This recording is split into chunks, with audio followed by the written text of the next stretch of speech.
Prince Harry has a plan which he believes will make him more popular once again, in fact more popular than ever before. But what is it? Hi, good morning, Neil Sean here in the heart of London. Nice to see you. Yes, this particular view behind me here is the view from Studio A. And let me tell you, this studio, just to let you know, is possibly one of the most famously used studios in the world. Everybody who's anybody has been in this studio, including our current British Prime Minister, the Right Honourable Boris Johnson, Madonna, Paul McCartney, Margaret Thatcher, the President of the United States, Barack Obama, so many famous people. And it's a studio that I get to call home. Frightening, isn't it? When you think about it. Back as ever though to your Breaking Roll story of the day. This particular story, when you think about it, does kind of make sense, but is a bit strange in many respects also, because Prince Harry, as you know, signed on the dotted line with Penguin Random House for a lot of money to reveal all about the man that he's become, not the prince that he was born. You know, the usual claptrap that they put out when they have a book and all that sort of stuff. It does remain to be seen exactly how revealing that book will be, but I think more importantly for Prince Harry, you know, it can't really be too tame, because they're not going to want that. They're certainly going to want some beef, as it were, attached to this particular story. But it becomes interesting now because, according to a very good source, Prince Harry feels he has the magic ingredient that will put his popularity, particularly here where it's fallen so dramatically in the United Kingdom, back on top. And this is it.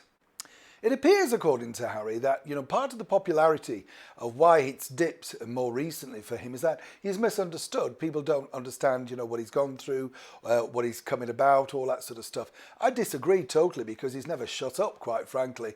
You know, the mental health thing with Oprah Winfrey, the chat with her, the endless Zoom calls about, you know, burnout, please. And then, of course, you know how hard it's been. He's struggling. He had no money. His father cut him off. Was there anything left that we didn't know about Prince Harry? But he feels that this book will correct all of that, because people will see the true inner self of Harry. They'll find out the real man and totally understand what he's all about. And so ultimately, once they've purchased the book, of course, which you've bought it, then you'll find out, and you'll have a lot of empathy, a lot of sympathy. It's not my job, as you know, to criticise. I mean, that's not really why we're here.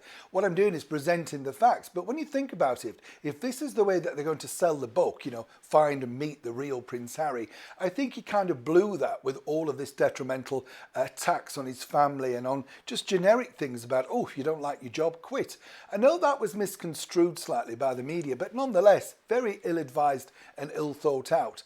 But according to those very close to Prince Harry, he truly believes that once the book's published, genuinely, this will put him back on top.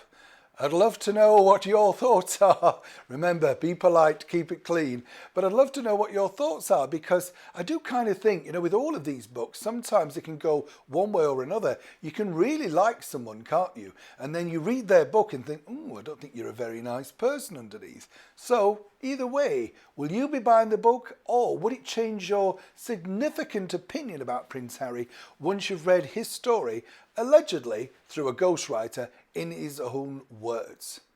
Neil Sean in the very heart of London.